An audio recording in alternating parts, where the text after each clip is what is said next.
గన్నవరం మాజీ ఎమ్మెల్యే వివాదాస్పద వల్లభనేని వంశీని అరెస్ట్ చేసే అవకాశాలు బలంగా ఉన్నట్లు తెలుస్తోంది. ప్రస్తుతం గన్నవరంలోని వాతావరణం అలాగే ఉంది. వైసీపీ అధికారంలో ఉండగా రెచ్చిపోయిన వల్లభనేని వంశీ ఇప్పుడు పత్తా లేకుండా దాక్కున్న సంగతి అందరికీ తెలిసిందే. గన్నవరం ప్రజలు తనకు కూడా దారుణ ఓటమిని రిటర్న్ గిఫ్ట్ గా ఇవ్వడంతో ఇప్పుడు వల్లభనేని వంశీ నియోజకవర్గంలో తిరగలేకపోతున్నారు. పైగా ఎమ్మెల్యేగా ఎన్నికైన తన ప్రత్యర్థిని ఎదుర్కోలేకపోతున్నారు.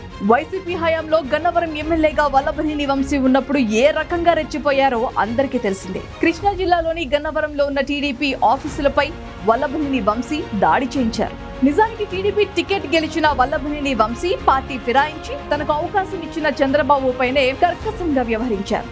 అనరాని మాటలు అన్నారు. ఆ క్రమంలోనే ఓ సందర్భంగా గన్నవరం టీడీపీ ఆఫీస్ పై వల్లభనేని వంశీ తన అనుచరులతో కలిసి దాడి చేయించారు. నానా బీభత్సం చేశారు. టీడీపీ నేతలను గాయపరిచి వాహనాలను తగలబెట్టారు. అప్పుడు వైసీపీ ప్రభుత్వమే అధికారంలో ఉంది కాబట్టి ఆ వ్యవహారాన్ని కప్పి ఉంచారు.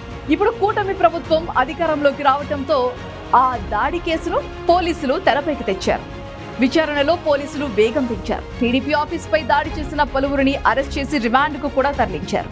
అందులో మాజీ ఎమ్మెల్యే వల్లభనేని వంశీని 71వ నిందితుడిగా చేర్చి గన్నవరం కోర్టుకు రిమాండ్ రిపోర్ట్ సమర్పించారు. టీడీపీ కార్యాలయం ఆపరేటర్ మదనూరి సత్యవర్ధన్ ఇచ్చిన ఫిర్యాదు మేరకు పోలీసులు IPC section 143, 147, 148, 435, 506, red with 149, 31 SC/ST చట్టం సెక్షన్ల కింద కేసు నమోదు చేశారు. ఇక ఈ నేపథ్యంలో ఆయనను అరెస్ట్ చేస్తారనే ఊహాగానాలు కూడా ఉన్నాయి. ఎన్నికల్లో ఓటమి తర్వాత వంశీ గన్నవరం నియోజకవర్గానికి రాలేదు.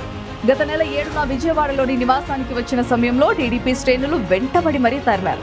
దాడికి ప్రయత్నించారు. దీంతో పోలీసులు, కేంద్ర బలగాలు రంగప్రవేశం చేసి పరిస్థితిని చక్కదిద్దాయి. అప్పటి నుంచి వంశీ పత్తా లేకుండా పోయారు. ఎక్కడున్నారనేది కూడా ఏ సమాచారమూ లేదు.